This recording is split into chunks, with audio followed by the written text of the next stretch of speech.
Welcome to another episode of The Flank. I'm joined by the one and only, the human turret, one of the best ARs to ever do it. Give it up for the world champ himself, Sam LaRue, Octane. We got some of the best analysis in the game, the world champ, Christopher Duarte, Parasite. We got the multi-world champ, the multi-champion, a legend and icon to the Call of Duty space. Give it up for Patrick Price, a.k.a. Eggs. And then, of course, we got the executive producer of The Flank. Give it up for Benjay Nassim. What's going on, gentlemen? Long time no see. Said every time we start a new show. Yeah, I mean, it's the off season, and I think we can all agree that roster mania has been kind of dead. Yeah, until today. Until today. This week. I mean, I think everybody was saying that roster mania was dead, and then everything just blew up in one day. Like, everything just kind of hit the fan here. So we got a lot to talk about today, folks. We're going to get through it, keep you guys updated, give our thoughts, and see what's going on with some of these rosters, because some of these rosters look incredible, and some of them look shit. So we'll talk about it. Duarte, how you doing? You doing all right? How's life? Yeah, I'm doing good, man. Just on the grind as always. Nothing's changed outside of that. Just finally, just these rosters are starting to come together. I'm pretty excited because some of them are pretty interesting, but some of them, yeah, like you said, pretty shit. But that being said, yeah, I mean, we got a little bit over a month of off season left before Black Ops 6 comes out. So, man, finally. We're almost to the finish line, man. I feel like this off season actually went by pretty fast, though. It did. It felt faster than last one. I feel like it's because we had a tournament. Like EWC, it made it. End. Yeah, that's true. Because it almost felt like the season wasn't over yet with EWC still to play. We got the beta like shortly after that, so it's like kind of bridging the gap a little bit. Yeah, for sure. Sam, how you been? You been good? Been good, bro. Just streaming random shit, doing a bunch of variety stuff. Yeah, just enjoying the off season, dude. 'Cause they're, when the season's going, we're grinding every single week. So just enjoying the time off, like I said, trying to go outside as much as possible. But yeah, that's good, day-to-day stuff. That's good. And of course, we got the one and only Pat Price. What's going on, Pat? How you doing? What's good, Tom? How are you, Pat? Talk to me, man. How's life? I'm doing good. I'm doing well. Actually, I'm doing a little bad. The past week, Tom, I tweaked my back. Something happened. Oh no, Pat. It was hard to get up and down for a little bit. But I'm on the mend. What is it? Your lower back or your upper back?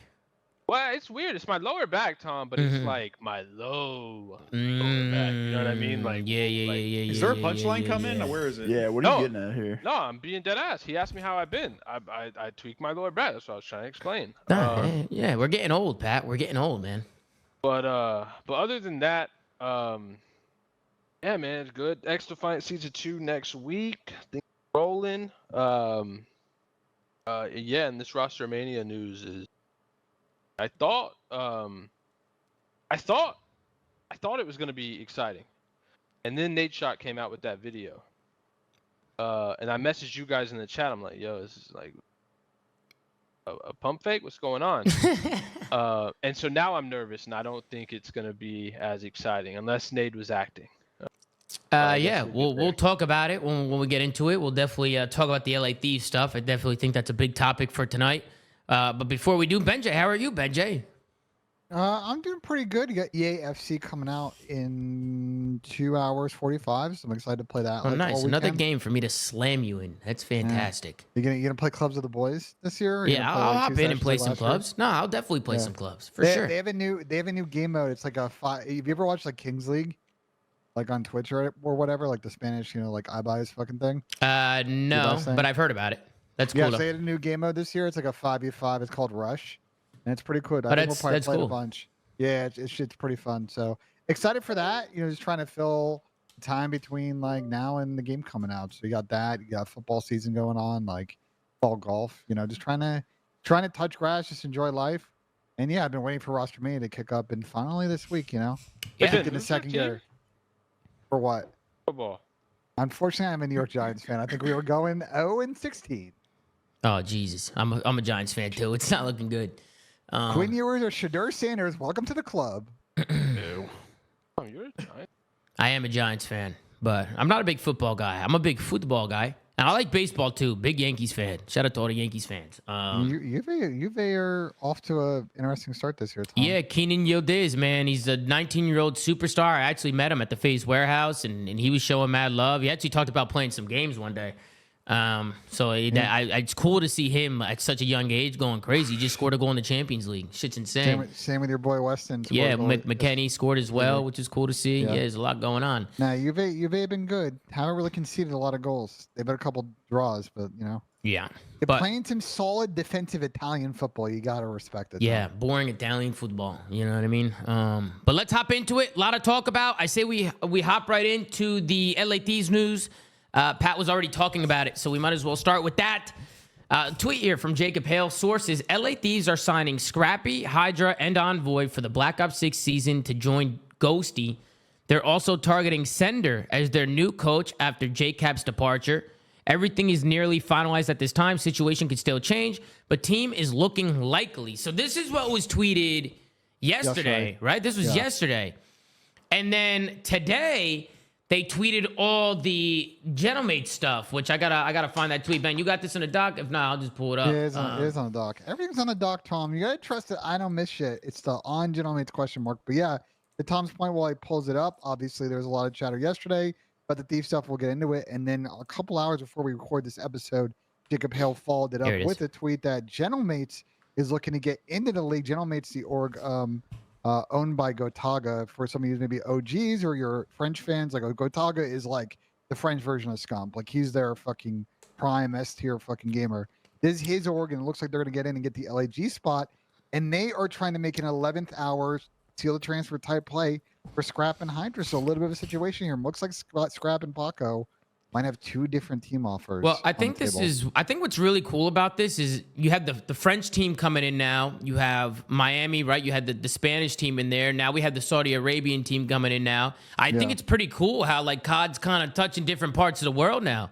It's kind of going global. Yeah, it's kind of going global. It's kind of going worldwide. When you remove a $25 million buy-in from the table. You gotta think, Pat. You gotta think. A lot more people want to get involved, and I think that's really cool to see. I mean, there's obviously positives and negatives to some of the stuff that's been happening, but that's definitely a positive for sure, which is really cool to see. And I think it's interesting that Scrap and Hydra have other offers on the table. I think that's only going to help them because that's obviously something that they can use as leverage now when they're going back and forth between the two teams. They could probably use this to get maybe some more cash. But I think we're all under the same impression here that Scrap and Hydra are like a package duo right now, trying to find a team. I mean, that's how I see it. I was them. Well, it's a little more nuanced than that because so if you click on the article from Jacob Hale, it seems like Scrap and Envoy are also a package deal. So it's almost like a team of three situation, but the complication is that two of the players are coming from one organization and the other players coming from another organization. Mm-hmm. Sam, what are your thoughts on all this? What are your immediate thoughts? Immediate thoughts are the team is like fucking unbelievably good. I think that at first I thought that this was one of those like rosters you hear of over the off season. There's usually like one per off season where it's just like so insane. There's so many hoops that have to jump through in order to actually make it work. So at first I was super skeptical about it. I asked around to see if things were moving. I didn't really get any concrete answers, and then this stuff came out yesterday. So I guess everything started to happen pretty quickly. But yeah, I mean, the team is obviously just unbelievably good. I hope that it works out. Gentlemate's swooping in here today, it seems like, to try to throw a wrench into the plan. Obviously messes things up if you're an LAT fan a little bit. We were doped up yesterday for about 12 hours. But if the team does land, wow. These are your guys, Sam. These are your guys. These are definitely my guys. They're definitely your guys. Wait, what I don't get though is why are they like I'm all for them teaming up, but why are they trying to go to a different org? Like why would they not try to do this on Cloud9 or on So great question. Cost wise, it's one. C9 seems like they're trying to. Well, did you guys? Like they're trying to cut costs. Did you guys see what Jack? But did you see what the CEO was saying on Reddit? Did you see what Jack was saying on Reddit? Did he say something? Yeah, he was. Jack's on Reddit. Ben, did you see it? Because if I could get the screenshots, if you didn't see it. The links are all in the doc if you want to pull them up, Tom. Thank you, Ben. Thank you. Jack was on Reddit and basically, as Tom will pull up the comments, basically said like, obviously when we first got the team, our goal was to sort of pick up, all the existing contracts and then support the teams and players. But it seems like there's a little bit of a disagreement about both the budget for this season, there's kind of like direction, and you see with D-Real kind of being an FA, Troy maybe going with Hydra. It seems like maybe Cloud9 isn't going to be able to provide the financial support to make a super team next season. That's why Scrap and Paco might be looking elsewhere. Yeah, here's something what that Cloud9 Jack had to say on Reddit. He said, it's been a complex offseason. I plan to fully keep the roster for next year, but the players have asked for changes. I'm doing my best to accommodate their asks while building a team of players that want to play together. I'm not looking to make a cash grab, and I'm willing to spend. I'm not going to force players to play where they don't want to be. So it sounds like there's some players on the squad who don't want to be there, which I'm guessing is Paco. I mean, if you said he's willing to spend, then I Yeah, he's willing to spend. Agree with the sentiment that they can't afford this roster. There could also be a world where like because all you got to do is buy scrap at that point. Oh, sorry. Yeah, but there's also a world where maybe like Scrap or Hydra or both of them don't want to play with like Kiz and Skies, and it's probably a lot harder for like they would get Envoy. It would be Envoy, Scrap, and Hydra, and then they'd figure out who the fourth is. They obviously aren't getting Ghosty. Yeah, but then there's probably a world here where like them pulling any of the fourths that they want is probably not going to happen because like there was a tweet at the beginning. What's the point of General Mates? How are they going to get them there? Well, they're probably trying to throw them an offer and convince them. That's not saying that they're going there. Like they just threw in an offer. Like that's all that tweet said. It's not like, oh, they're going with General Mates. So no, I know, but I'm saying my point was like, if they're not going to get it on fucking C9, they're sure as hell not going to get it anywhere else. I think there's a world where they probably want to play with Dan. And Dan seems like he's not going away from Thieves, so they almost not that they have no choice. Like I obviously don't know, but it almost seems like they have to play with Thieves. Like, yeah, General Mates is throwing them an offer, but that's probably not going to happen. If they land on LA, like that's going to be either one of two things. It means General Mates can't afford what they want, or they're just going to choose to play with Thieves because they really want to play with Dan, and that's like probably the only thing. Because otherwise, you said they would. Cuts. Yeah, but otherwise, like you said, they would be on C9, no? If they could just like pull the fourth they want or any of the fourths they want. And then same thing with General Mates. I just want to say like the truth is so two comments. One is the truth is always in the middle in these situations, right? Jack's come out and publicly said like, I'm willing to spend, but players don't want to be there. The truth could be more in the middle. He's willing to spend, but only to a certain amount. And it's not enough. For everything. I don't know why every org though. I don't know why Casey wants 50K from me, but whatever. The second thing is I wouldn't undersell the General Mates angle in this because I know General Mates is a newer org, but Gotaga is a huge fucking personality in France. So really trying to build out the organization. They're in a couple of big games. I don't know if you guys watch Rocket League, but like they draw a heavy viewership in that game. And for Paco, like there's a marketing angle here. Is like probably one of the best esport French players, you know, going to a French organ, like being that guy is probably some level of appealing to him. So go ahead. Yeah. I was gonna say Hydra, like as a player and all that stuff. If he went to General Mates, he would instantly become like a superstar. And like I know maybe he's not gonna like want to keep streaming or stream a lot, but he started to show signs of that during like the Black Ops 6 beta. And like, bro, if he actually leveraged that fan base like and made it like his own, like he would blow the fuck up, at least with the French, because that Gotaga guy. That guy, in terms of viewership with the French like community, is fucking insane. So like, yeah, that's something for him at least to think about, but it probably doesn't really benefit everybody else. Yeah, that's definitely that would be pretty cool. Like French ownership, and then you have Paco, who's arguably one of the best players in the game, who's French, right? Just it's kind of like a perfect match. But I mean, at the end of the day, they're gonna want to win, right? Like Hydra and Scrap gonna want to win. They're gonna want to play with the best players. I can see why Dan Ghosty and the LA Thieves and all, because the LA Thieves is also a great brand where you can build a brand and make a name for yourself.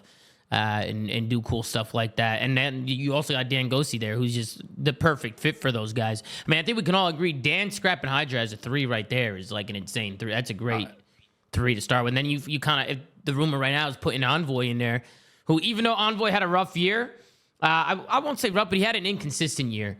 I think he would slot in really well on this team just for his play style and like how he is as a teammate. I think he would be like the perfect personality for these guys. I think Scrap has a good relationship with Envoy too, and I think he trusts him. And that's why they kind of want to play with him. But like I'm really leaning towards the angle that like if I'm that 3, right, or at least even Scrap and Hydra, if you really look at the ARs that are available and that they can probably actually pull, like the only like legitimate options they have are Sib, and like that already probably fell through just because Sib was on C9 with Hydra and that probably didn't work out. And like the next best option is Dan, like, and he's probably not getting off Thieves. So that's probably why they're more likely. Because he instantly re-signed, didn't he? And wasn't that the rumor? I don't know if he instantly re-signed. I think they just said that not what happened at the very beginning. Dan, from my understanding, was pretty locked in before roster started. Yeah, I think he instantly re-signed, right? Isn't that what the rumor was? Which I don't like. Keep in mind, like this was prior to WC. Like I don't think that like that was that crazy of a move out of Dan because like I think it's anchoring always the wrong move when your stock is that high. Always, I every know, single but time. I hear you, but like I don't think Thieves would have sold them anyway. Like I think, especially if he was going to a super team, it would have been a very messy situation. I mean, if the money was right, they absolutely I think would have. I mean, it is a pretty good saying, situation though over there for him, no Pat. I mean, they're kind of giving him the keys of the team and they're trying to build around him. I mean, that's got to be a pretty good situation to be in if you're Dan. I mean, LA Thieves is a great org. If you can get Hydra and Scrappy, if not, you're just the key. You got the keys to a shit team. Yeah. No, that's true. No, that's true. If they don't get the players, it is. And I guess that's kind of what Nadeshot was saying. I feel like when these leaks come out, it's always tough on like the organization side of things because one, you're trying to plan cool shit, so when it just gets leaked, it just sucks. Like you can't surprise anybody and you can't kind of hype it up as it is. And two, I think Matt was saying like if it falls through, now it just looks bad, you know. But I don't know how this stuff gets leaked, honestly. Ben, are you the cod burner, bro? No. You want to know how I think this thing got out? But you were talking about this the other day. You were saying it's pillow talk, bro. That's what you were saying. No. You said it was pillow talk. Whoa. You don't put words in my fucking mouth. You're the one okay, that I summed it up as pillow talk. That's not how you said it, but it sounded like that's what you were saying. That's what it sounded like. No, listen, it's how this shit always goes down, bro. Okay, go ahead. Especially once, listen, like in what the case of probably what's going on here is that, you know, it's a complicated transfer situation with 3 parties. And, you know, the players involved talk to their friends, talk to their, you know, significant others. And that's how shit always gets out in this scene. That's why stuff always leaks because they're going to tell other people and those people are going to go brag to fucking Ronnie or Jake. And that's just how it goes. It's always been that way in the Call of Duty scene back in the day. Always, bro. I mean, well, because back in the day, players used to fucking leak it on their fucking stream when they played AIDS. Yeah, now that we don't have that, like we were real. We just Prism, said funny. what it was. Now that we have that, like those are the people that are leaking this shit. So that's why you really can't really keep everything kind of under wraps. I saw, you know, Tom, you and I yesterday, you know, try to get a comment out of Matt Nade, like he was obviously annoyed that it leaked, and you know, rightfully so. Yeah, rightfully so. And based on his comments now, like it kind of seems to have accurately reflected the gentleman situation. But if people are curious how this shit gets out, that's how it does. Yeah, it's not the players generally leaking it. Yeah, we do have Nadeshot's reaction. I'm guessing you guys all seen the reaction from Matt. It looked like Matt was just trying not to smile. You could tell he was trying not to smile. I mean, everything just kind of hit the fan at once. But anybody got any other final thoughts on where you think these guys are going, or any final thoughts on kind of LA Thieves situation? Or any of that, the Genomates situation, because I'm curious. Even if Scrap and Hydra go to Thieves, who does Genomates get now? Like if they're coming in, who do they decide to build? Because clearly they're looking to spend too. Like, if they even come in, I think they are coming in though, Pat. Just by the rumors and everything, it feels like they are. Well, I'm saying they're rumored, obviously, but like it's not. I mean, I'm not Gotaga, right? Like it's his money at the end of the day. But I'm saying, if you know you're going to come in, but then you're looking at your options like, damn, I'm going to get in, but I'm not going to get a single good player. Like, I mean, I feel like it may sway you the other way. I mean, but it's an EWC play though, because like you want to get in now so you can theoretically make sure that you get your skin in the game for when the MTX launches, like season 2 or whatever, season 1. And on top of that, like, look, if you're trying to make an EWC play, like you can kind of do a sort of exploratory roster you don't think is going to be like super top 4, top 6, and then you continue to upgrade throughout the season. Yo, Sam, what do you think about the LA team? Yeah, Sam, I see you smiling and you're grinning, you're making faces, and the chat's calling you out. They're calling you out, bro. They're calling you out. What's going on, Sam? Cover, what do you know? Man. What do you know, Sam? I know a lot, but I'm not saying shit. What do you know? Wait, how many gifted the leak right now? How many gifted? How many gifted my cover, bro? I wasn't gonna say nothing. That's fine. Just put it in chat. Chat blew my cover, bro. No. Just put it in the team speak. And then this is stay close to the chest, bro. This is what Nadeshot had to say in the situation. These fucking rumors about. Hold on, real quick. This is what Nadeshot had to say about the situation. This is kind of when everything was announced. Nadeshot was live. This is what he said. These fucking rumors about Hydra and Scrap and all that shit have been going on for the last like 2 weeks. Good corn acting, bro. Chad, I would do a lot for that fucking roster. You guys know this. We're trying to figure out our team. I'm gonna be honest with you boys. More than likely, it's not gonna be that. Okay. So I don't know whoever the fuck is leaking all this shit or who the hell thinks that they know the situation and what's going on. Just don't want anybody. And this is why these fucking leaks suck. Because if I can't pull through and put together whatever the fuck that you guys are thinking, then I'm the bad guy, bro. And then whatever team we have, everybody's fucking disappointed about it. LAT looking crazy. Yo, gentlemen, I don't know how many times. I'm giving it to you guys straight right now. You can call me fucking porn actor, whatever. Do not believe these headlines, gentlemen. It's only going to set me up, set you up, set LAT up for inevitable frustration and disappointment. Just wait for announcements, man. Wait, hold on. Can you pause this? Yeah, it's done. The clip is done. Yeah, can you... What's that light? What, the green one? Yeah, where do you get that? That's kind of nice. You want it? You got one of those, Tom? I don't got one of those, Slay. I need to get one of those. I'm about to tweet him. Hold on. I'm gonna tag you on it too. It's nice, man. It's a nice light. Yeah, that's a nice one. I might have to get one of them. What do you guys think about the Nadeshot response? At first I wasn't sure because usually when things are leaked, they're true. So I was like, he's lying, this and that. Then now watching this back and seeing all the shit yesterday. Well, this was yesterday, right? This was yesterday. Yeah. Then today I saw all the leaks. About the gentleman shit yesterday, which is why this shit happened. Right. Which is probably his reaction to this was like he knows that there's a competing offer. So right. Probably is what's going on there. Right. I tweeted him, Tom. I'll find out what light that is. Thanks, Pat. Thank you, Pat. Pat, what'd you think about Nate's response? I believe him. I do believe him now. I do. At first, I was like, I don't know. He's lying. We were Ben, me and you were laughing because we thought he was. Remember, we thought he was like lying. Looked like he was grinning for a second. Now after all the news, I'm like, damn, he was being dead ass, bro. He was being serious. I think they obviously want that roster, and they probably had conversations to get that roster. But I think he's being real about like, it may not actually happen. And I think it's a fair thing for an org owner to be like wanting to set expectations straight, because that would suck if everyone's like, oh, 100T is about to have this god squad, and they like, let's say it falls through, they get nobody, and then they have this like mid squad. That would look bad. So I believe him. I'm a unless Sam will tell me otherwise. Dude, Matt was not lying. Matt always Matt has no poker face, bro. Like you would be able to see right through it if he was. So I just think there's nothing set in stone, and but I think they'll probably land it. I don't think they're gonna get rid of Dan, and I think they probably really want to play with Dan. If I'm willing to bet, if they do go somewhere else, you won't see Dan on that team.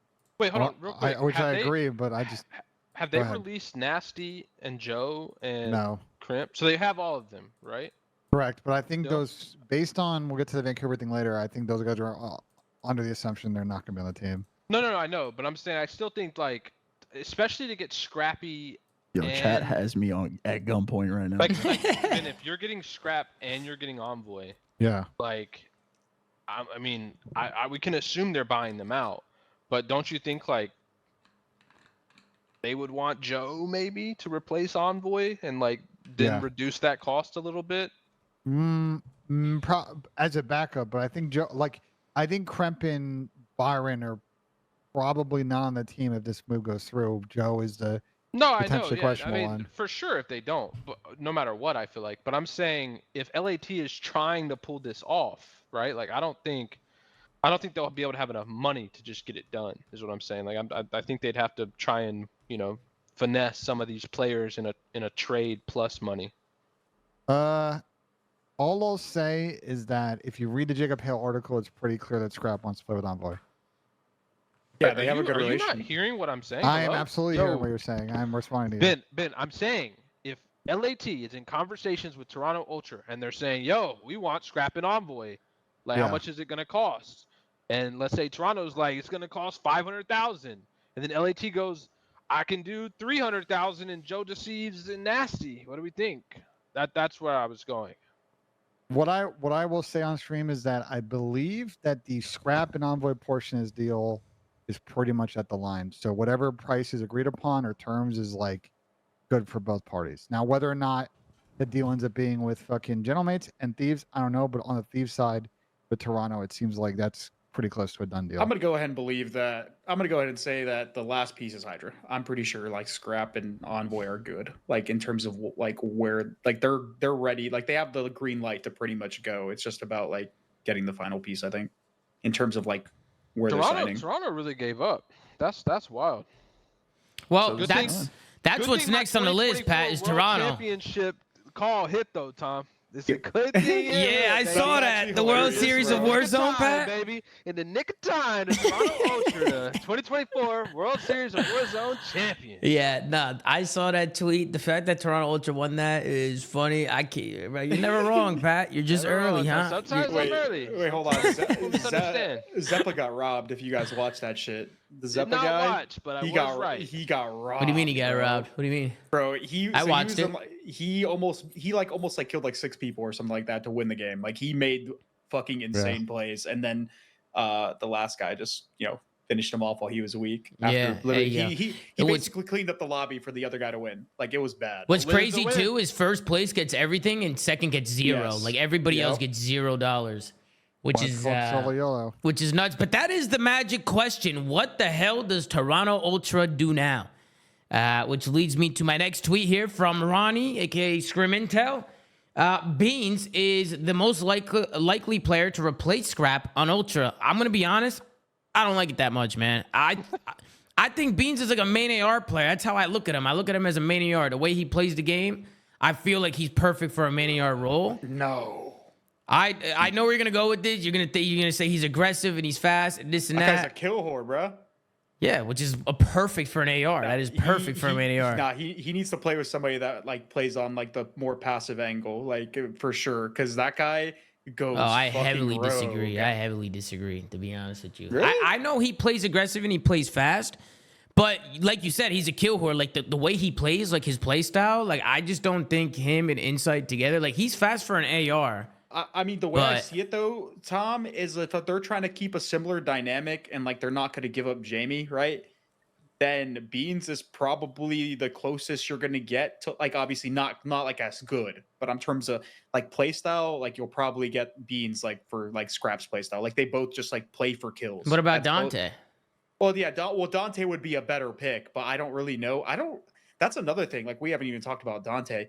What the fuck is going on with this guy? Because he's not on any single like rumor at all, and he's probably one of the best ARs this year. He might join us tonight, maybe. That was my question when I was doing like a Reddit read the other day, going over all this shit.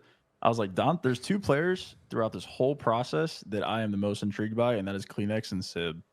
That's and why I guess said Tom, C9 fumbled. I guess Toby's staying, but I don't know where the fuck Dante is going because he's not on that rumored Seattle team, which I thought would be a good spot for him to land, and he's not on this Toronto team, which means that he's gonna be with like Gwyn somewhere. Like is the only all C9 had is to like do, the next Sam. step. I don't know. All they had to do, give Skies and Kismet to Toronto, give a little money, and get Scrap and Envoy to play with Sib and Hydra. It's all they had to do. I don't think based on Dante's comments, I just don't see how Paco and Dante were in a team again. Listen, bro, that's why these orgs need better management involved that can finesse this in and just put a little. But what do you want to do if players don't want to play with each other? Yeah, Bro, that's you can make that's the tough players part. want to play with each other. No, But what you if they have a whole can't. season and then afterwards they're like, not again? It's hard to do that. It's hard to do But that. That was in the best interest of everybody, money wise. It would have been the cheapest option. Gee. C9 could have paid. Yeah, it would have been the cheapest option. What do you mean? Scrap and Envoy for Skies and Kids, and you maybe give a little bit extra money. Yeah, that would have been the cheapest option. For a team building the greatest, for a team building the super team, yes. The one It's thing going I to want cost to say, RT way more money than it would have costed C9 in this case. I'm just saying that I don't think C9 was willing to pay that cost. It's just like that's a over $1 million salary team. the Probably one close thing to I wanted to say, 1.5. bro. I mean, my this, LAG team was like 1.4, 1.5. Yeah, and how'd that work out for you guys? worked out great for me. What do you mean? You got cash, but I don't know. it's riffy. Is there a rumored fourth on this team? So what's Insight, Kleenex, Beans, and a fourth? Bance. Bance is the rumor? So funny, and I don't have the fucking tweet, but your cousin Vin put out a tweet yesterday that insinuated that Ben Beans and/or Charlie Hicksy would be the fourth, and obviously we'll get. You talking about Hicksy my part. cousin? Yeah, Vinny fucking put a. Vinny? Man, Vinny's always tweeting, man, but I don't know if I think Vinny he deleted knows. his tweet. I couldn't find it, but This guy Vinny, man. How does he find this shit out? But Ben's been kind of baiting on Twitter that he's going back to Toronto. He was obviously in the like documentary video that came out a couple weeks ago. I don't know how y'all feel, bro. If the team is Toby, Beans, Bance, and Charlie Inside, Jamie Inside. I don't know if I'm a fan of that squad. I don't like either one of the rumors that came out today, if I'm being honest with you.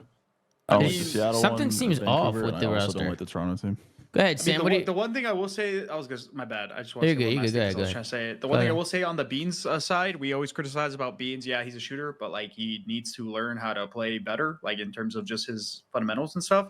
This will probably be his best chance at like learning that from other players and just like being able to become the better version of himself. So the one thing I will say, because I was a fan of Beans last season, obviously he was they weren't performing well as a team, but I always said that this guy has a lot of potential. He's just on shit rosters and he's just not really progressing as a player.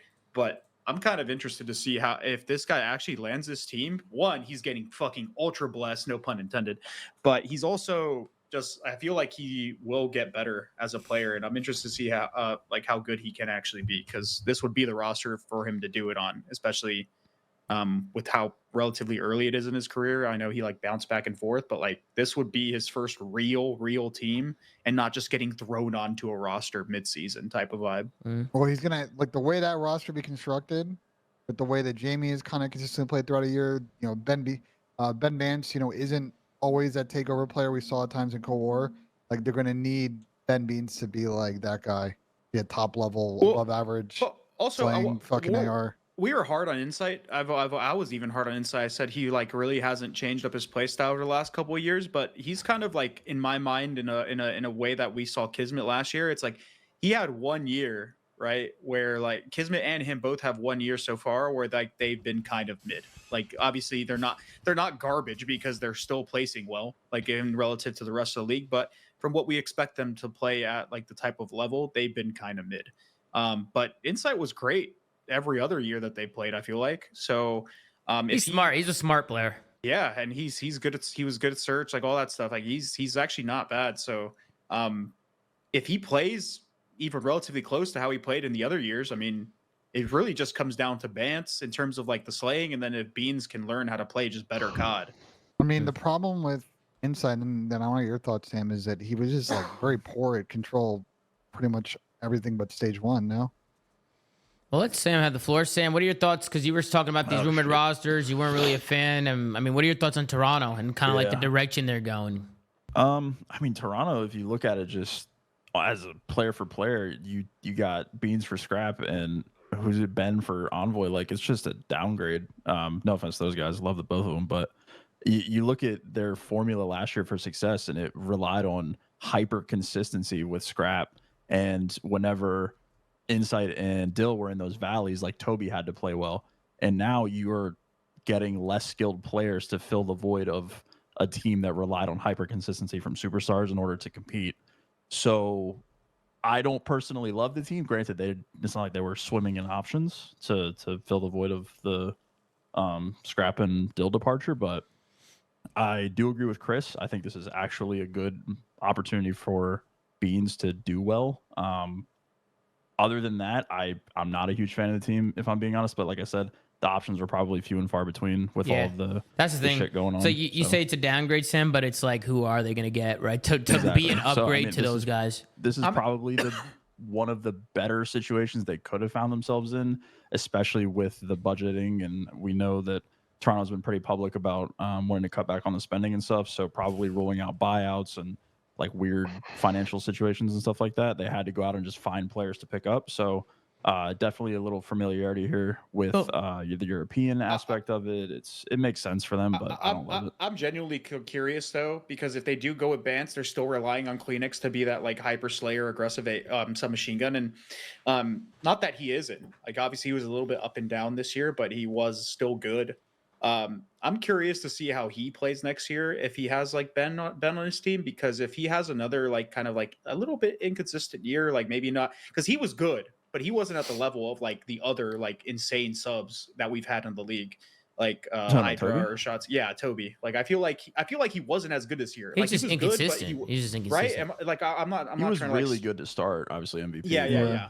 But after throughout the year, he definitely tapered okay, off. so that's what I'm saying. Like, if he has another year like that, I'm actually curious as how like this like roster will develop, because there's a real opportunity here where they could have maybe like relied on somebody like Gwyn to kind of be that like super like talented sub and see if they can develop him, and then Kleenex takes like more of a backseat and uses his like experience and more veteran, like just more experience, right, to kind of like fill the other role that's necessary. Because it's not like Kleenex is a dumb fucking player. Like, he can easily slow his pace down and kind of be the more dirty work player, because realistically, even though he's super aggressive, if you know the talent that Kleenex has, if he's playing way more around like objectives and kind of just being a little bit more selfless, like his gun skill alone is just going to help him succeed in those type of scenarios in general. It's kind of reminds me of how like Simp is the same way with like a BZ, how a BZ kind of throws his life more.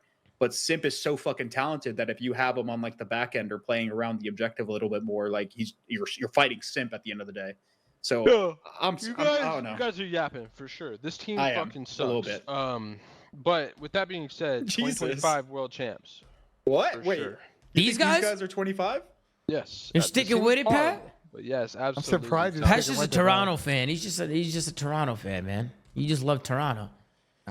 Because I think I was gonna say, and I do want to talk about the budget cut thing, because somebody said it in here about the Toronto budget cutting, but everybody's budget cutting from the scene. Even Optic's budget cutting, apparently. Optic, FaZe. I know FaZe is budget cutting. Optic's budget cutting. Toronto, I'm pretty sure everybody's fucking budget cutting. I think the market is gonna slowly change, because let's be honest, I think players have just been getting overpaid.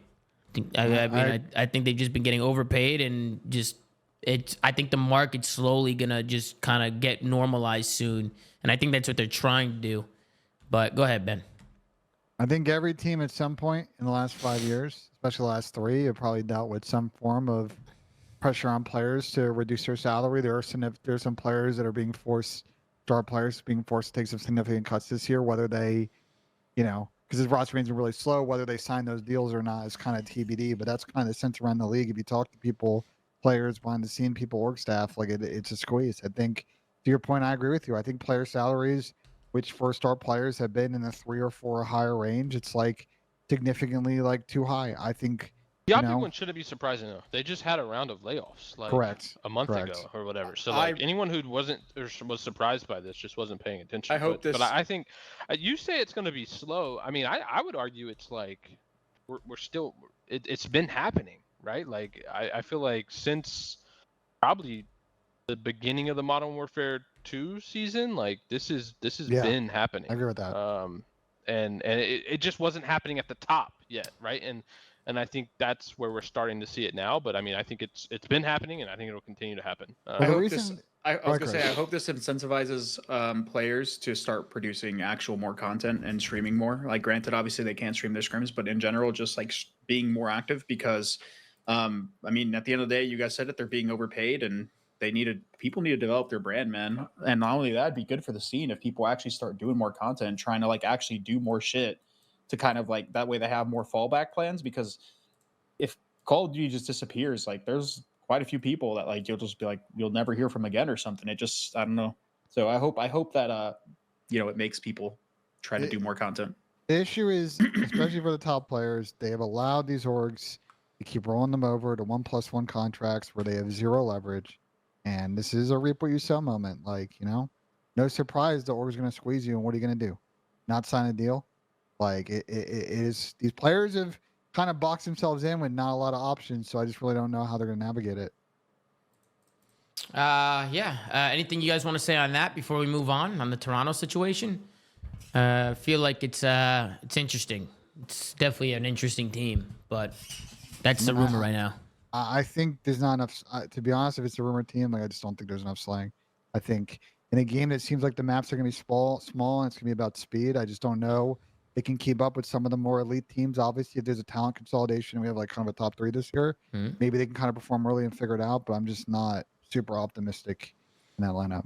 All right, let's move on. Now I want to move on and talk about some of the C9 stuff that's been going on. Obviously, D-Real, he tweeted out that his contract is up with the Subliners or Cloud9, and he's looking to explore other options. And then we also heard the rumor of Sender maybe potentially being the coach of LA Thieves. So who the hell's coaching C9?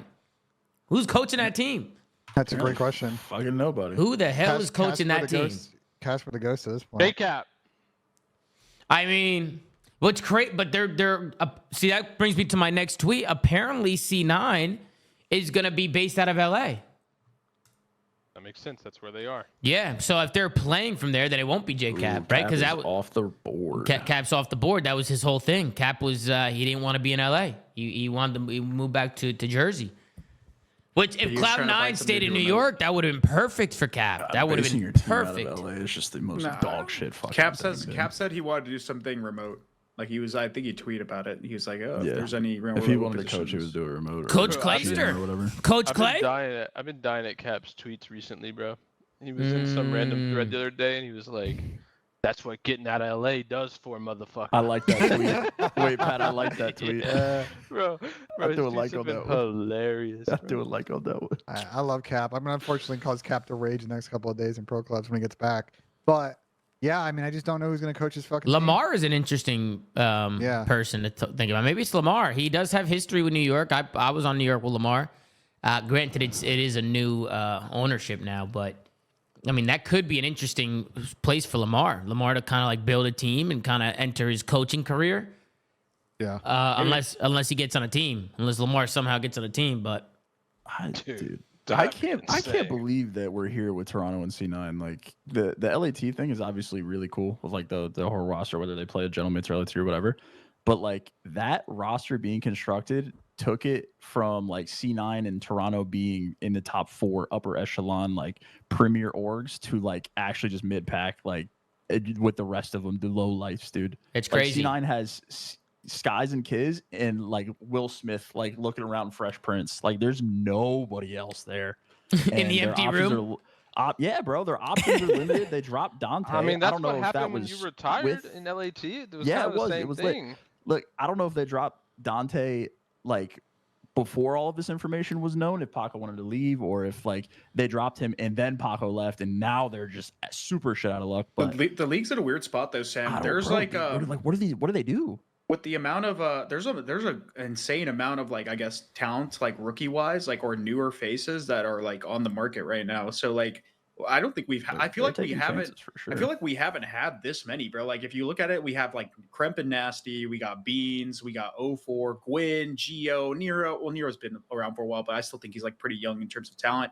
Like Estriel, like there's so many people like going around right now that like all these rosters, I don't really know where they're gonna go, but I honestly don't even know because a lot of other players are starting to retire or certain players are kind of like falling off in terms of like getting offers, like the older players. So Yeah, if you're an older player and you get offered say you're in your 9th year or something, your 10th year, you've been doing this shit for a while, you're old, and you get an offer and it's like a 9 through 12 team, you're getting the minimum. Would you take it? For like 55K. Yeah, no, hell no. That's I Like mean, at that point, you're like, oh man, do I really want to go through another year of this? Do you want to do that again? But you also have to think of it this way. There's some players in that kind of like conversation that just might not have anything else to do, or like they may just like, I don't know, they don't I would wanna, take like, it. quit yet. If I still wanted to play. Yeah, exactly. why So- though? Why? What else are you gonna? Why not? Just else fuck are you it. gonna do? You're You getting can paid take and it. you're You playing can the game. scrim. You get paid. You get all your travel paid for. Or you could just stream and scrim. You could make more money not doing that, and then also not have to get shit on in a league nonstop. Well, Yeah, there's well, also that's why I some said it players depends. that It are- depends on how much they want to play, Pat. That's why I said that. Like, if they really want to play, then like But that's, you get to that point, bro, where it's like you're burnt out. You're done. I can't fathom, like personally, I cannot fathom the logic, like that you want to play, but you're okay just being awful. Well, some Like, I players can't might fathom not. that. Some players might not have fallback plans, so they might not have a choice. I just can't fathom that. I mean, there are people. I assume some players, like it's hard to contemplate the fallback option. It might exist, but all they've known is playing. All they've known is competing. They just don't know what the other side of it is. So, I kind of hear you guys. I think we'll probably start to get more clarity on C9 the next week or so. Now that it's We talk clear about this- Seattle. Or Yeah, we Vancouver. can move to Vancouver if we want. Yeah, I'm down to move to never gonna Vancouver. call I them don't know Vancouver, bro. what They're the Seattle hell. for life. They're Seattle for Seattle life. for life, bro. Vancouver, Lord. Seattle for life. Yeah, Vancouver Surge. The rumor right now for Vancouver is Abuza, Nasty, 04, and Hixie or Kremp is the rumor for that 4th spot. I really like the Booza and 04 combo. It seems like, and Ben, you wrote this in the doc, that they're just picking up these as scraps here. That's what you wrote here. Yeah, that is exactly what I wrote. I mean, they are picking up the players getting dropped from Thieves, but I'll be honest, I just don't know if I like it, man. Again, I don't know what it is. It's just looking at it from top to bottom. It just doesn't look like. I don't think they're gonna mesh well. I mean, bro, like play style wise too. It just seems off. Honestly, we say that Abuza was on like a fucking 1 year? So like technically, it wasn't true though. It wasn't true. Okay, so then I was gonna say like, why not go for Sib here? I was gonna say That is what this is the only place I Abuza, wanted to Sib, see 04. You get an Abuza, Sib, 04 trio right That there, and team then is you figure out who that fucking 4th is gonna be. You talk about getting that 4th. I mean, I'll be honest. People in the chat are saying Joe. Looking at the squad, Bro, Joe, Sib, 04 Abuza. It's a good team. The fuck up. It's a good team. Sign me the fuck up. You know, like there's I think other Joe- options. Joe would be interesting. I don't think Dante and Rambo Ray is a great personality fit. I think if I was gonna say on the We're worried about our star players matching personality wise with our coaches. Well, who do you think? Coaches. Who do you think is building this fucking team? wait, hold on. I was gonna That's say the problem. you guys mentioned Joe, but I have a strong feeling that if Joe is not on the Thieves, he will probably go to whatever Skies and Kismet are doing. So C9. So C9, well, yeah, if they're they're still staying on there. C9, I'm pretty okay, sure then they're if still on staying there, C9. Then he will probably go to C9, and then they will find an AR, and that is the weird part. Like, do you guys see a world? Sorry to get away from this roster, but do you guys see a world where C9 brings back Dante? Bring him back. With Joe? I mean, it depends where his issues lied, right? If he had problems with Paco and Paco specifically, and if he's not there anymore, then squash beef and join up. We got scrims, but if it was like a coaching thing, or if it was with Kiz or Caesar, then that's where it's just a hard no. So I mean, it's just pure speculation at this point. But if the problem is no longer on C9, then yeah, I can see a world where people in chat are saying to bring in Priesta for that roster. I could definitely see Preston. I could see it, but like, bro, where are they gonna get some kills, bro? We're cooked, bro. They would be so just from a slaying bro. power perspective, they're not as scary on paper. Like Sib and Hydra brought the slaying power to that team. And I mean, Kismet obviously had his role. Skies has his role, but I mean, they need slayers. They need kills. With no kills, you can't do anything. Bro, the level of like slaying requirement obviously goes up every year. We can all agree there. Like, you just need to be good at COD as the years go on. Like that, the ceiling just keeps raising. And now we're going into a title that is literally the cornerstone of the title is small maps and movement. Like, slaying has never been more important than this offseason right now. And the last 2 rosters that we have talked about, being Seattle and Toronto, have fucking none of it, dude. So I don't know where they're like, where's our head at with this shit? We haven't so we haven't seen the rest of the maps, but if they're all the size of like Skyline, then probably going to be I already see the 3 vision subs. I already see the vision here from Ray, which is maybe the same thought process that Seattle, when they were Seattle, had last year, which is if this is a speed small map game like they did on the new maps last year, they're going to go with the fly together and kind of team child strat. And as people get more confident in the timings, they'll play more spread. But like, I agree with you. The one kind of weakness with this team, even if you're going to play that strat, is you have 04 is an inconsistent slayer in respawn because he's still learning. You have Charlie Hicks, who has never really been a consistent slayer. And Byron's not too bad, but he's if also they play inconsistent. that fucking strat with this team, they're getting cooked. What are we saying? I all say is like, that might be good enough for them to get like top 6, but like, yeah, no, I'm being dead ass. I mean, there's not a lot of we don't. Yeah, I don't think it's outside the realm of possibility. Ben saying them top 6 is not out of the realm of possibility because these guys, every single player on this roster was placing around that same like area the whole like pretty much majority. Not majority of the year, but like a decent chunk of the year at the end of it. So that's not far fetched at all. But I'm just not a fan of this roster. I feel like Abuza could do better, but he might just be locked the fuck in there. I would have liked to see Sib play with this team, but I think Sib will probably land somewhere else. I see what's being tried here, bro. Is Amelia Rose? This is D-Real's ex-girlfriend right here. The screenshot you gave me. We got more pillow talk. No, I think they are still dating. Pillow talk. They're dating. Yes. All right. So D-Real and his girlfriend. His girlfriend came out. What did she say? Just don't understand. Like, go buy LAG or Carolina if you want to run a team on a budget and don't want to commit to taking over contracts of a top 4 team. It's mind-blowing. COD Esports ain't real sometimes. Saying Oh, Cloud9? they're not dating anymore. Sorry, I wasn't aware. Yeah, X.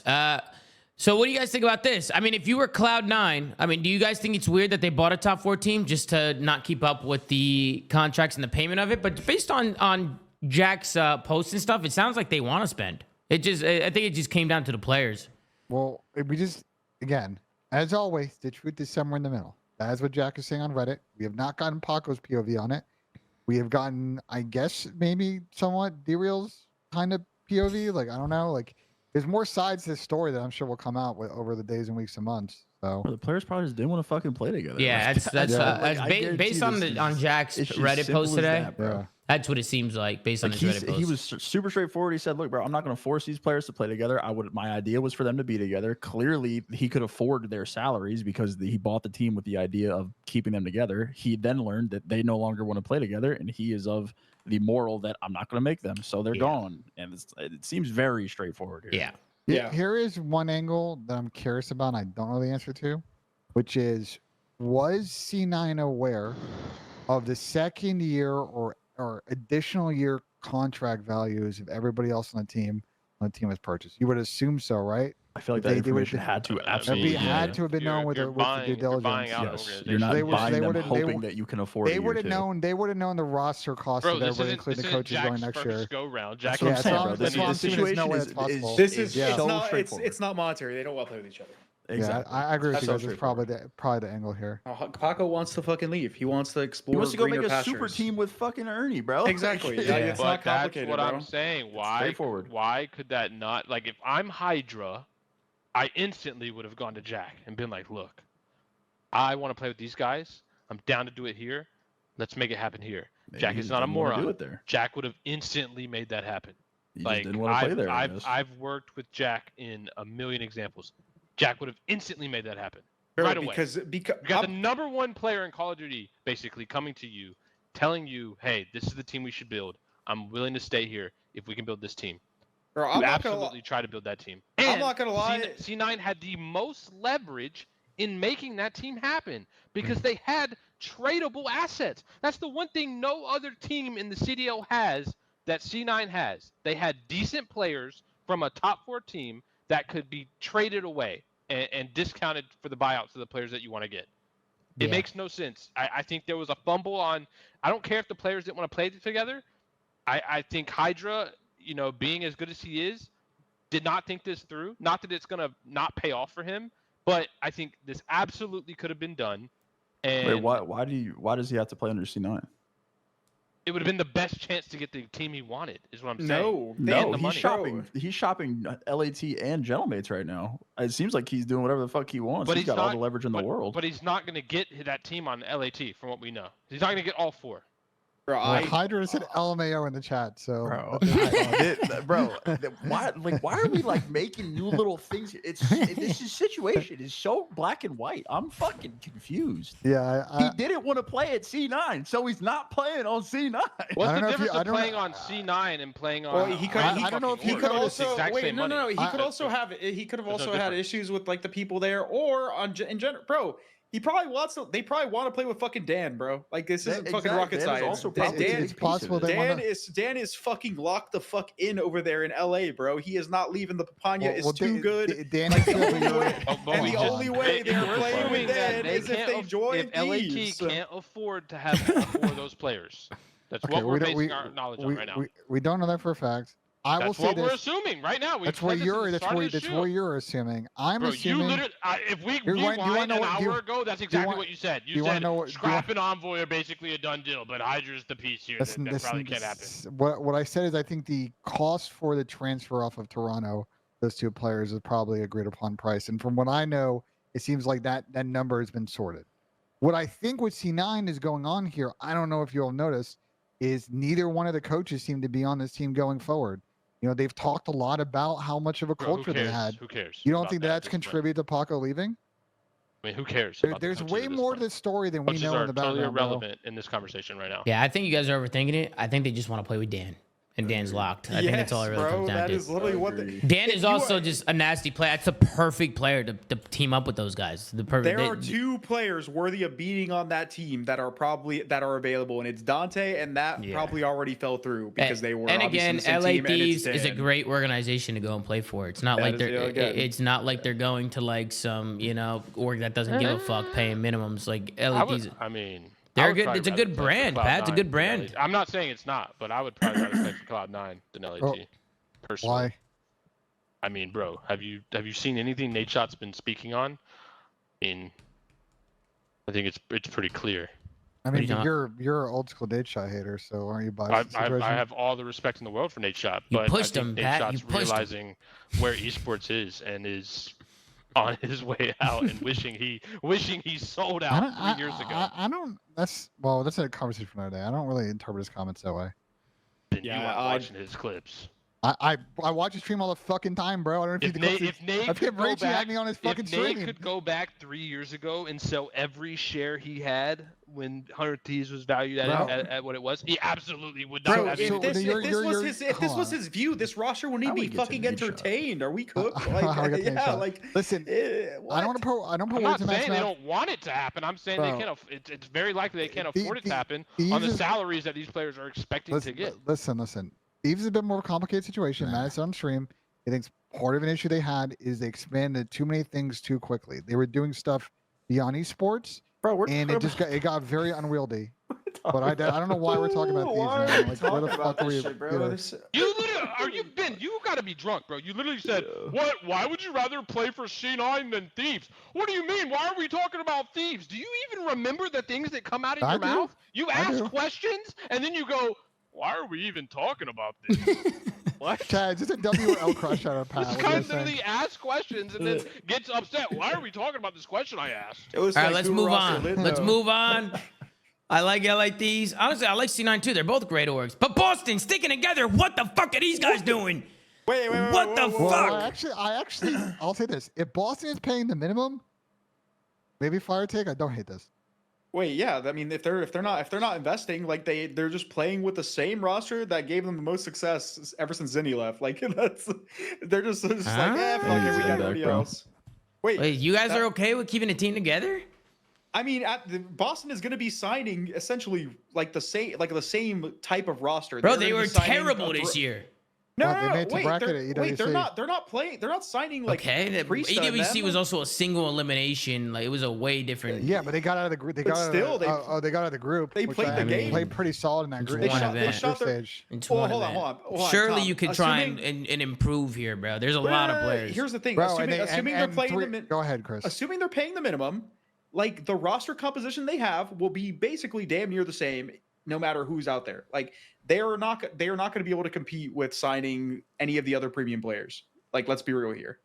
Like, they're not going to go out there and try to sign like Dante. The ceiling of whatever roster they would get is the similar ceiling to of this whatever one that they have now. Exactly. And at the very least, this team probably at least has some chem already. They gave them their best placing in like fucking 2 years. So, but I'm with Tom though. Like, why would you just settle? Like, you're settling.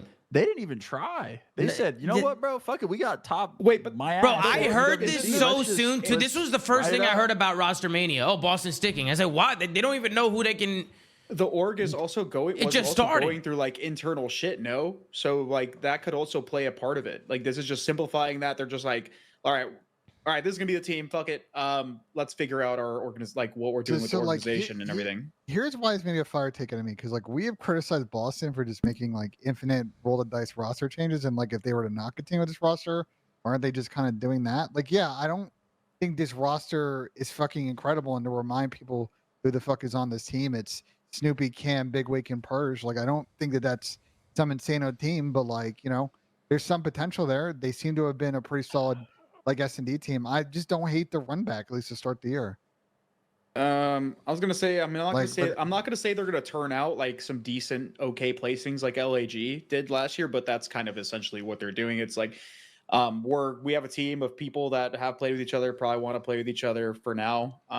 They probably won't be able to get any better options or anything outstanding, so fuck it. Like that's probably what they're doing. Pat, what do you think about this, Pat? For clip farming, this team sucks. Well, no No, one's they saying it's should not. not have No ran one it is back, saying it's bro. fucking amazing. godlike, but like Well, who would you rather they get? oh yeah, Bro. let's. Okay, let's look at a free agent. Sib. I would rather They probably have can't Sib afford than him. They're not any gonna single They can't player afford on him. this team. Dante doesn't want to go there. Okay, next. Let's keep Bro. it going.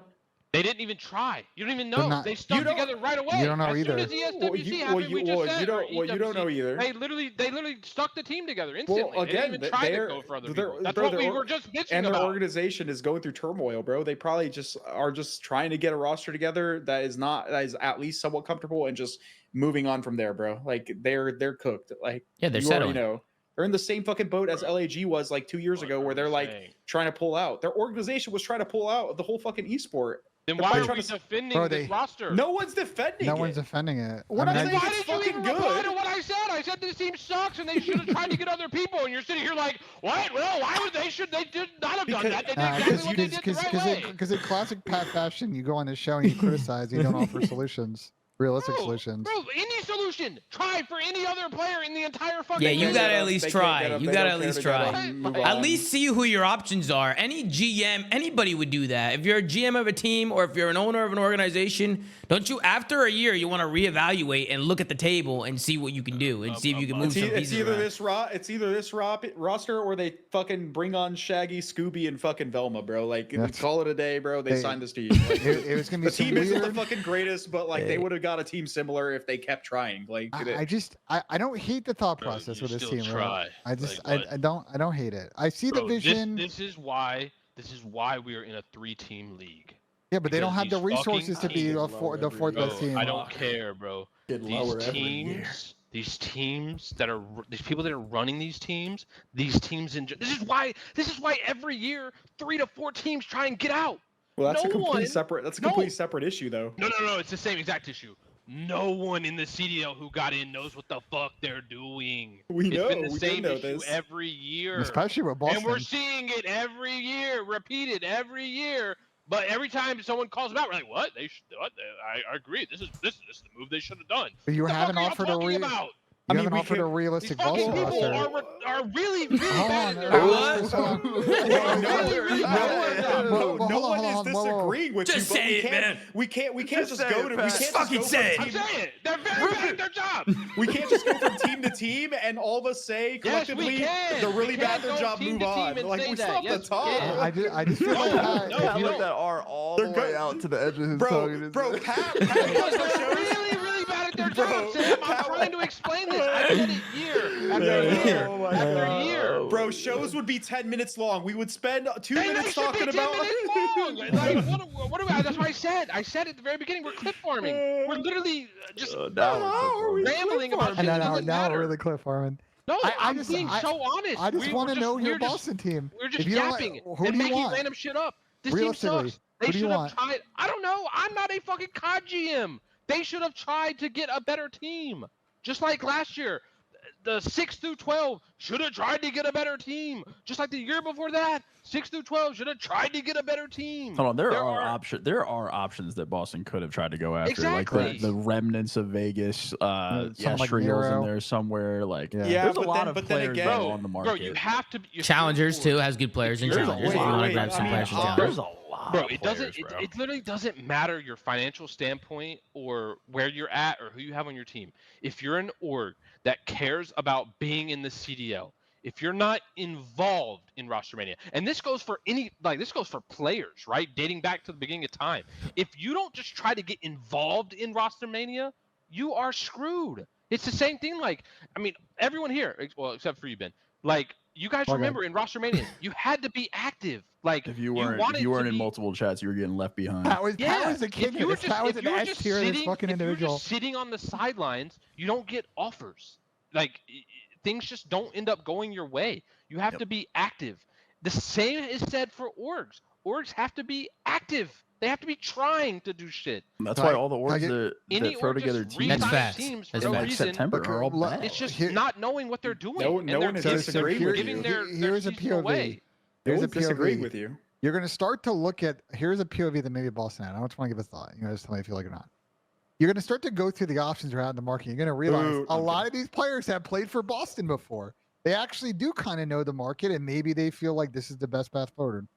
Because like players like Nero, Reese Vivid, like they've been in the org before. Bro, they're gonna- Hey, they're gonna- they're gonna get- Nero they're- hates bro, Boston. Do you bro. guys not remember that shit? That we Nero- know that the 8 through 12, whether it's Boston or Vegas or Miami or Carolina, they're all gonna get paid the same. It doesn't matter what the fucking logo you're playing for. They're all getting paid the same.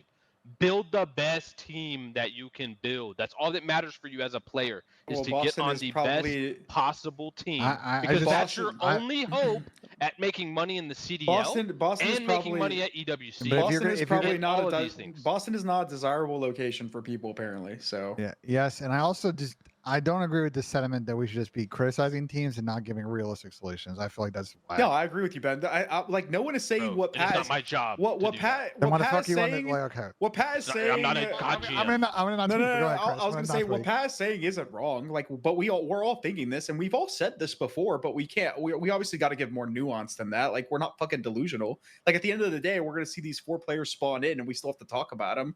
Can't just Yeah. fucking glaze over everything. Like, Pat, you're not wrong at the end of the day, but. We I can't know, just never say that. We can't say this shit every show. Like, Said I'm never Yeah, wrong. we already Never know wrong. it's a I've fucking said it. broken fucking record, bro. We've been talking about how these teams don't know what the fuck they're doing for literally years, bro. Oh Yeah, my we'll God, see what Pat's a happens psychopath. in the Boston camp. I also just like you guys mentioning Gwyn and stuff. What's going on in the Carolina camp? What's going on over there? Shit. A radio Quiet. silence in the Carolina. Quiet, not man. heard Not anything. involved. Don't know what they're doing. Not yet, Super they're not quiet. involved. They have a pretty integral piece to like at least the lower end of roster mania. Like Gwyn is definitely like a desirable player that people want to play with. It's more so probably trying to figure out either if he's going to stay there or if they can try to build a roster somewhere else. Wasn't that org selling their spot? Wasn't that the rumor? There was a There was a rumor That about was it, rumor, yeah. yeah. There's there was rumor, also a but- rumor of that. As I've said on the show I think before, LAG is probably the only one that's actually selling, right? correct. The Carolina thing could be again. You know, we've talked about this on the show. EWC Club World Club Championship probably going to continue to increase in prize pool. There are a lot of orgs circling a CDL spot because it's a good pathway to getting in that To prize get some pool. points, yeah. And I could see a team take just like what Cloud9 did with New York, coming in quarter 2 of next year or quarter 3 and acquiring that spot at the end of the season. Mm-hmm. I mean, chat, That's another thing, bro. We have teams that are literally just biding time till their spot sells. Wait, somebody in chat actually said that the CDL is dying, and to a degree, cooked. to a degree, did you guys? I don't know if you guys actually realize this, but I think the Esports World Cup is actually saving like CDL. It's like actually keeping. I don't think the interest. CDL's dying. I don't think that has anything No, to do with the CDL. I don't think it's dying that's either, Saving, but I that's also- saving players. But I their also think pockets. the EWC has like a big reason why the CDL is like like Yeah, going to but continue to get interest because like Ben said it's just another path to like more points and being more invested in like different sports. Not Orgs. just this esport. It's Or orgs. happening and it's happening in a bunch of shit, including you know theoretically in Warzone as well. Yeah. Because the Club World Cup Championship first place is like 7 or 8 million this year. We were on the ground. We heard from a bunch of people. Hector Repos has talked about it in his podcast as well. Everybody we talked to thinks that number and that prize pool is going to continue to go up and up and up and up. And if 5th place is fucking 7 million, like investing 800K, 900K into a fucking roster, you can get top 4 or top 6 is going to be important points for teams to get 7 or 8 million. Like they're worth the Yeah. rest of them. I'm saying the EWC is actually helping. I feel like that whole thing is so delusional though because that requires you to be in like 9 esports to even have a chance. Well, to compete with like certain teams, but like some people, okay, like let's be fucking real here for 1 second. The way Falcons is doing it, they will probably win it. They will win it every year. Every they have year. a team in every esport. But It is there, the but dumbest hold comparison on, ever. hold on. I Other, will finish with that, and a I'll lot put of it back. organizations are still getting paid as well. What was second place? I think who won it? Liquid or who got second? Was it So Liquid? Tom, I'm gonna put this in Or your something like chat. that? Can you pull this up and then like scroll down? Because you didn't have to be in 17 esports to get fucking top 5 at this thing. Looking at the standings, the teams in 3, 4, 5, 6 were all in 2 esports and only got top 3 in those. And then Gaming Gladiators only placed in 1. They got like 20 or 60 or click on the names. Dead? Oh, Bro, Falcons. No. overall They spot. got 10 top. The Falcons are godlike. Falcons are on this list. They were in every Well, esport at the entire thing. well, That's what the I'm tr- point. what None I'm of just- these orgs can afford being in every esport. Where's the But price if you pool have, spread here? if you click on it, price pool split is you'll have to look. It's kind of hard to find, but if you click on each one of these things, you can see how they place in each individual games. Obviously, Falcon was in a lot of games. You see how many spots, but like click on FaZe Clan for example. They were only in 6 competitions. They were in 29 games. Yeah. People were trying for this? That's crazy. Yeah, because Pat, this is hold on. Because Pat, what's the price spread? We got to see the price spread so he helps understand. Yeah, I'm trying to tell you, like 5th and 6th in his if they're going to continue to increase his prize pool every year, 5th and 6th are going to pay pretty fucking good in this competition, Pat.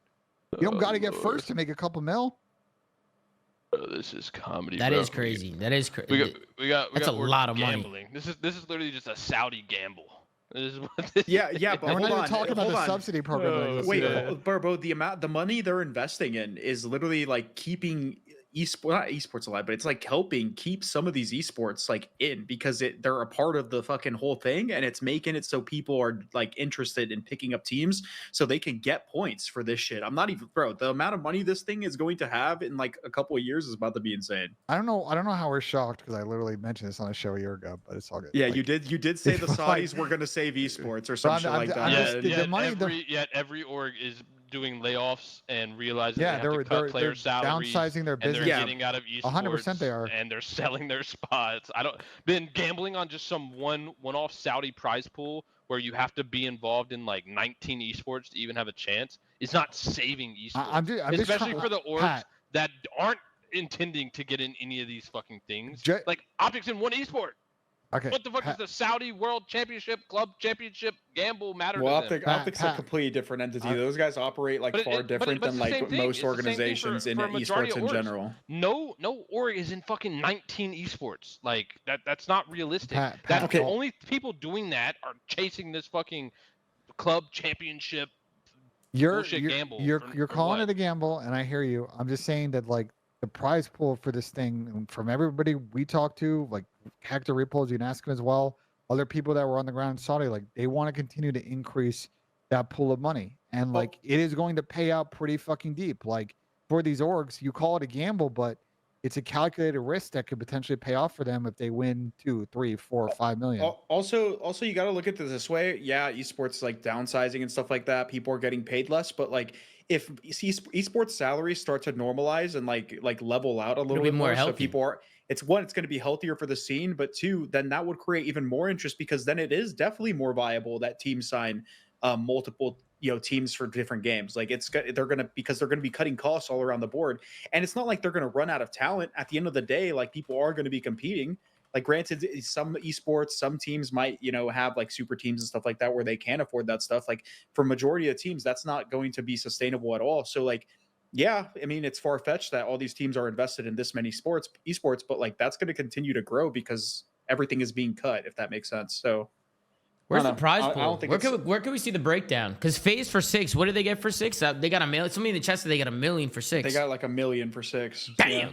Yeah, but that's also offset by like all the investment of the actual teams going into the tournament, though. Correct. Yeah, but again, as they are a decent placing to actually make money on that.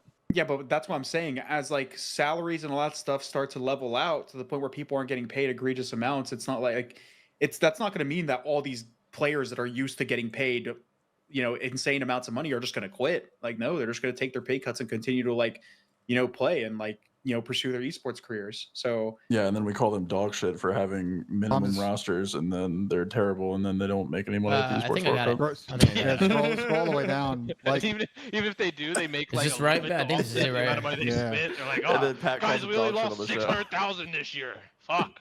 This is what I'm saying. 5th paid out of $1 million, and like this is just year 1. Like I don't tell you guys like if it continues to grow, that's like there's a lot. It's gonna be a lot of money. The World Cup is correct. I think it will go up, but saying that orgs are it's exclusively making their business model around this one and only tournament. No one is. But I'm saying that's the heavy sentiment that you guys are one-off paycheck. No.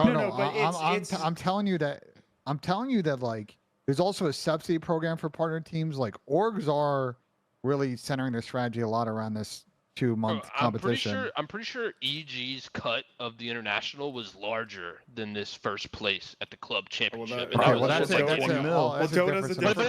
different fucking ball game. It's just a random fucking gamble, except it would have been way cheaper to fucking get a good Dota team Then I don't know, went to Pat. fucking- I saw PUBG Mobile in those games. They can't be paying a lot of money in there, bro. Get a first place in a PUBG Mobile. I don't know, bro. That's all I'm saying. How about you pull out all the AAA esports and you just play like Tekken, and then you just win in that, and then you win in PUBG Mobile. Are different esports are different esports weighted differently? Nah, I don't think so. I think first place gets you 1,000 points. Holy shit! Yeah. You actually are a genius, Sam. Someone hire me, bro. We should make our own org. We should make our own org. That's what Falcons did. God, I don't need Falcons that. acquired all the good mobile teams. Catch me on the mobiles. Oh, they acquired all the good mobile teams. They fucking knew what they were doing. Yeah, They rigged the game from the beginning, bro. Just to get people out there. EWC was cool though. It is a cool event. It's cool that we're gonna be having it for. I agree. I'm just trying to tell you all that is just that event and the money around that event, the subsidy around the event is recentering how teams are looking at their economics of their team. Whether you hate it or like it or think it's a gamble, it's just what is happening. Look who's in the chat. It's Slasher. What's going on with Slasher, man? What's going on with this guy? I miss when Austin would join us in what's the going show. on, man? You used to join the show and stuff. Talk about what's going on with you, man. He's scheming right now, dude. Is he scheming? He's probably in group chats and shit. Gotta be scheming right now. Probably at the gym or something. I mean, there's a lot of. I mean, people are wondering what Slasher's doing. Attach is another one. That's my guy right there. Like, but what's Dill doing? Where's Attach gonna be? You think he'll get on a team? You guys think he'll get on a team or no? Yeah, Is he I think trying? he got a really good year. Is he what, Pat? Is Austin trying to get on team? I'm guessing everybody's trying. I'm sure he is. Why wouldn't he be? He said, I'm at the gym. Yep, called it. All right, let's move on. Let's move on here. Next, we have Tupac. We've talked about budget cuts. I know, Ben, you put optic budget cut on here. I mean, I don't think we need to pull up the optic budget cut because everybody's budget cutting. I think it's pretty clear that just across the board here, that teams are looking to cut costs, man. They've just been spending way too much money, and they're trying to cut costs any way they can. And when you think for the club championship funding to go up. Yeah, when you think about FaZe, I mean, they had a lot of coaches, right? They had the head coach, the assistant coach, the S&D coach. And then, of course, you had what was his name, Ben? The guy that would help him. What was he, like a therapist or something? Matt Fisher. Yeah, and then Fisher. Yeah. I know Fisher was helping out with the team a little bit. So does Fisher help out with multiple teams? Yes. Okay, so Fisher, and I heard Fisher's a great guy. I heard he helps a lot in teams camps. I have heard nothing but good things from him. Yeah, me too. Everybody gasses him up. Everybody says he's awesome being hired by multiple teams. Like, I'm assuming he does great work. Yeah. So to see this from Tupac, obviously we all love Pac, but unfortunately, just with the budget cuts and everything, Tupac will no longer be with Atlanta FaZe. What do you guys think about this? Do you see Pac going somewhere else? Do you see any other team picking up kind of like an S&D analyst type of guy, or do you think teams are just not going to want to spend the money and just I mean, keep it to 1-2 coaches? If I'm Luti, I'm banging Tupac's line tomorrow. Like, yeah, maybe the Saudi team, but I just don't know if luxury. The other teams are going to invest in that type of like staff member because they got some other stuff they got to like kind of tool up. But if I'm Falcons, I'm banging Pac's line because Pac's track record, especially with the FaZe guys, especially with Huntsman, was very good. Like he is, Pac when engaged is like one of the smartest people in regards to that game mode, and I think he give a team a real plus. Oh, he lives and breeds that game mode. Like he's been playing it for so long. I feel like that's all he does for years. It's just S&D. And if you do have somebody focusing on one game mode throughout the year and is constantly just studying the mode and trying to just get better at it day by day, I mean, if you have somebody focusing on it, it could help. It definitely could help. But unfortunately for Pac, it's going to end here for FaZe. But best of luck to Tupac. Hopefully he can bounce back and get himself on another squad. Sam, Chris, Pat, you guys have any thoughts on the Tupac situation? No, I mean, he does great work. I mean, like he's obviously provided results. He's a great S&D player when he actually would play, and he still like plays challenges. So I trust him. I think it just really depends on how like important teams view having an S&D coach, because we even talked about it on the show.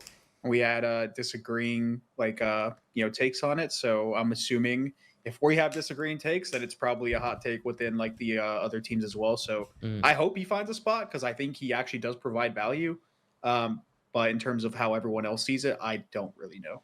I just don't think people can afford it, dude. I think that's what it is. Yeah. It's nothing to do with ability, bro. They just won. They literally just won the last event. Will this affect FaZe? Somebody said in the chat. Do you guys think this will affect FaZe? I love Pac. I don't think it will. I don't think it'll affect FaZe. Not with Zach on the team.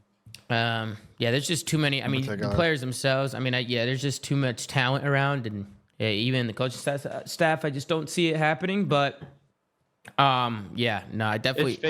Is FaZe getting like we heard about all these other teams? Is FaZe getting pay cuts or being asked Yeah, to take pay cuts? I'm pretty sure there's pay cuts everywhere around. From what I've heard, yeah, it's just everybody.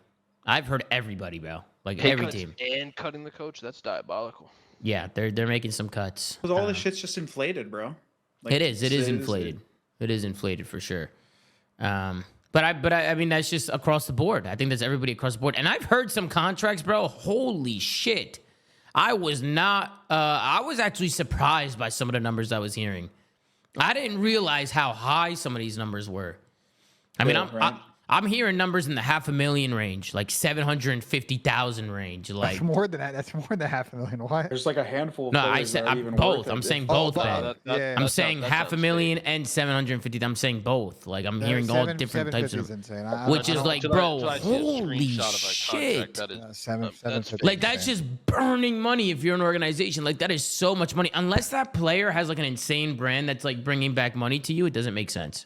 It doesn't make sense. Content is key. Like bro. Shotzi, you could probably pay Shotzi a lot of money. I don't know what he's on, but Yeah, you 100%. probably pay him a shit ton of money. $50,000. This Is is We're crazy. It's cooked. fucking crazy. We're cooked, bro. Just to play the game, bro. Like they don't do Shut up, content or anything. That shit is wild. Booked. So wild, crazy. No wonder bro. we're budget cutting. Whoever is doing what the I'm budget saying. needs to be cut.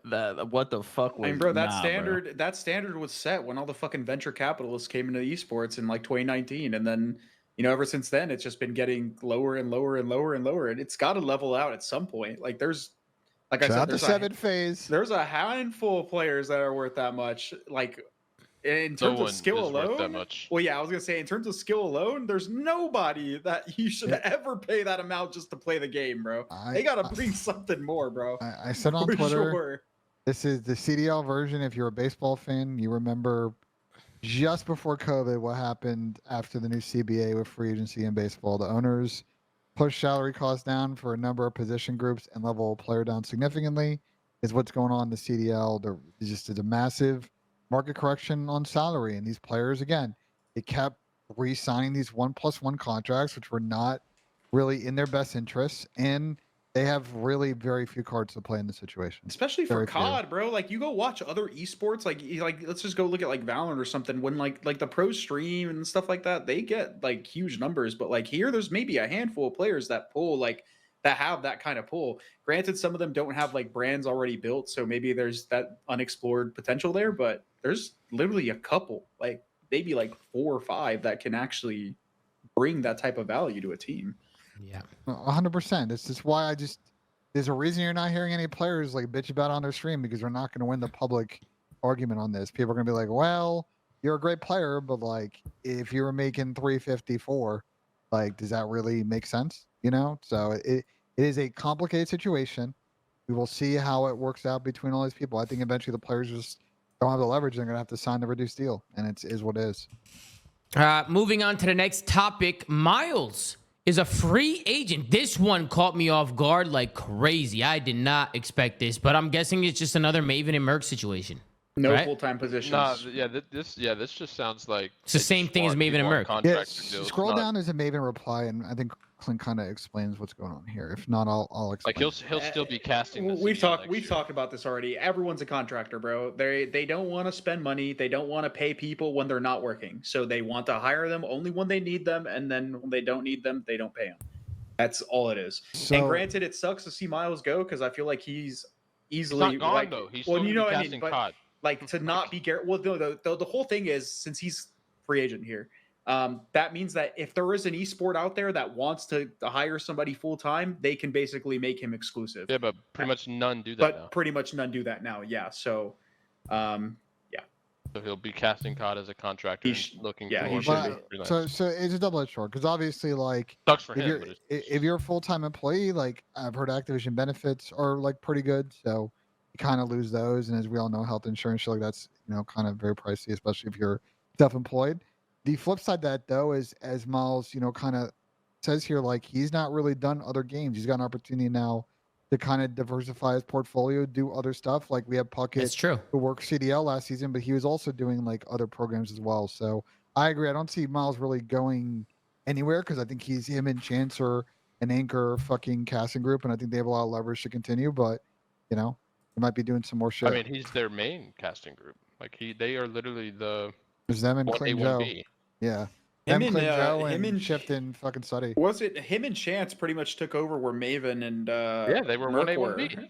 Yeah, but now they're again in Well, the same spot. So If you've noticed, I mean, they've started to kind of even out the opportunities for all three of the sort of casting groups. You know what I'm saying? Yeah. So giving everybody the reps and keeping it fair. Again, I just don't see I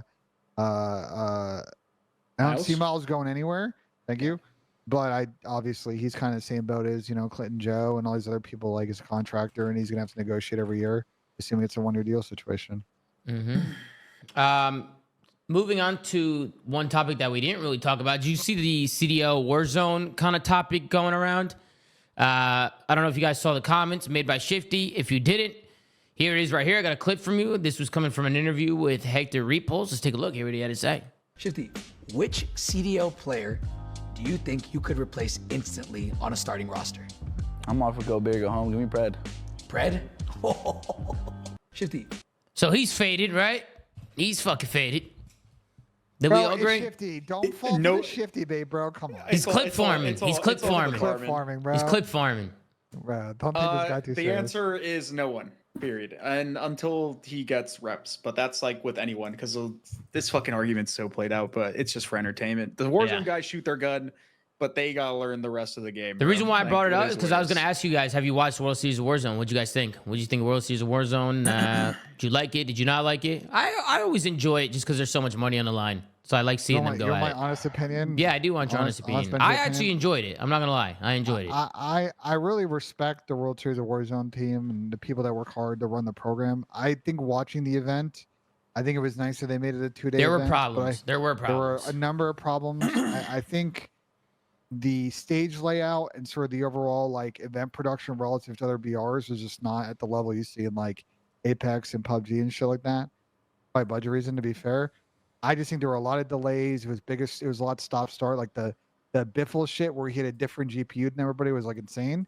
And I think with the competition, that was crazy. Unfortunately, that trio is just so fucking far ahead of people. And like I was watching Crowder stream a lot, because I kind of appreciate Chris's kind of POV on it, and Chris is making a lot of good points. Like if you watch the individual POVs, like that trio has very good communication, very good awareness, and very good shot calling. And you watch other trios and they're just not as engaged.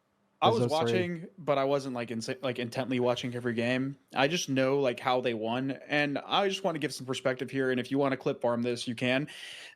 The Warzone competitors, and the majority of them are fucking pussies in terms of the way they play the game. I'm sorry, because let's be real here. If you guys know anything about how match point works, when a team reaches a certain level of points, they have to just win a game. It doesn't matter I know what where they you're do, going. I know just where win you're the going game. with this. When nobody landed on Falcons, is that where you're going with this? When there is one team that is it has the match point, and they are the only team that is in the position to win the entire event, and you don't have a collective fucking agreement upon every Warzone competitor in there, barring maybe the teams that are relatively close to winning or being in the position to win, you don't have a collective agreement to all fucking land on where this team lands. You do not care about winning, or you are just truly fucking terrible at the game, or don't know what you do, and you're a pussy. Because they were the only fucking team that could have won. My bad, Warzone guys.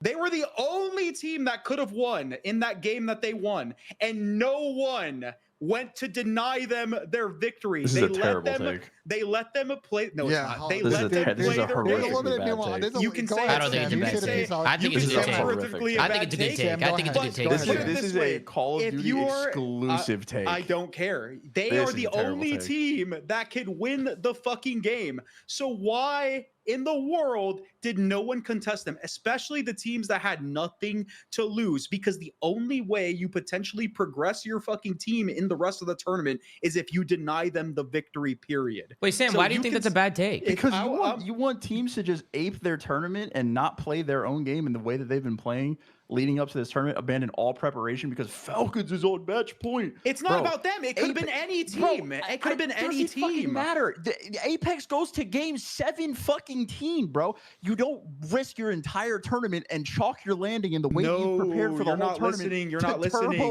You're not listening. If there is, they're on match you're not point. listening. If there is one team that could potentially win the entire tournament, I understand. Chris. Then at least I understand your point. at least some people, certain teams should land there. There is no way you don't. Should not. I kind of agree with Sam. The way Warzone works, you pull that parachute, you can turn around and see other people we're just land saying on this you. because it's COD's small brain. Nobody is actually fucking thinking. Bro, Just because they know where Falcons is landing, you're not gonna because you're at the bottom of the leaderboard. Guys, it's our job. We gotta go kill them because we're at the very or at the very least, Battle Royale is not an or at the very least, people can go. Or at the very least, people should go and land where they fucking land. But at the end of the day, your whole job should be to get this team out of the game because they are the only one that can win. There's a difference between understanding that like you're potentially shooting against them like on a rotation and you need to like fucking focus up because we need to kill them because they're on match point. But I saw people saying that they should be fucking aping them out of the sky, landing in Popov where I guess they landed. Well, no, and just sending them. That is the dumbest fucking take. No. So that would be egregious. Obviously, that's just what all people were there. saying. That's what they wanted. That is the fucking like the. That's what they're saying, bro. If I know that Falcons lands there and I rotate near there, like there's a high percentage chance I'm about to fight them. Yeah, let me lock in because they could win, bro.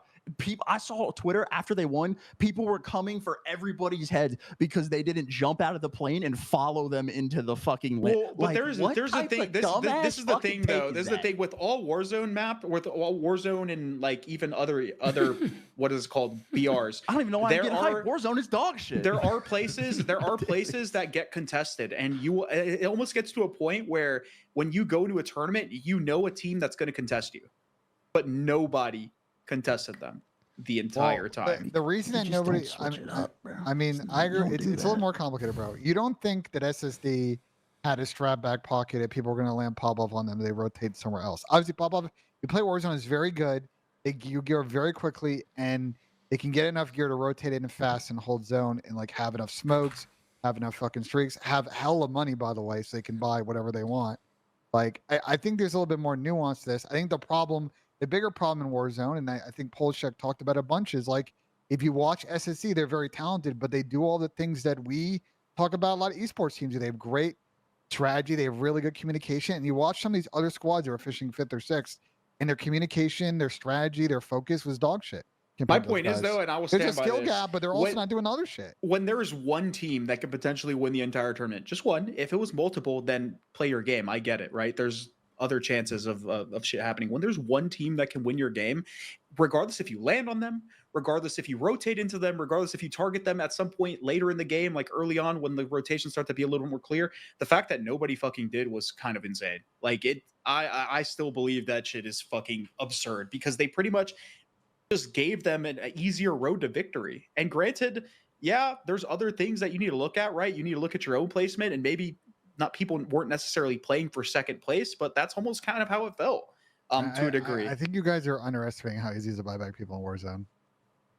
And like Warzone sucks, bro. And like if one of your guys dies, to rotate out and find a safe spot and gear up and then buy back and be in the same spot. Yeah, well, that's the last subject. Unless you guys have anything else to talk about, roster mania, any players. I have one more Warzone take, which is my final World Series of Warzone take. Is it reinforced my fucking belief that it's absolutely shambolic that Activision is not running combo World Series of Warzone, COD Mobile, CDL events. Like, why are we not going to Anaheim fucking Convention Center and having all 3 games and making a COD fest? Like, I just don't understand why we're not doing it. It's the most obvious play.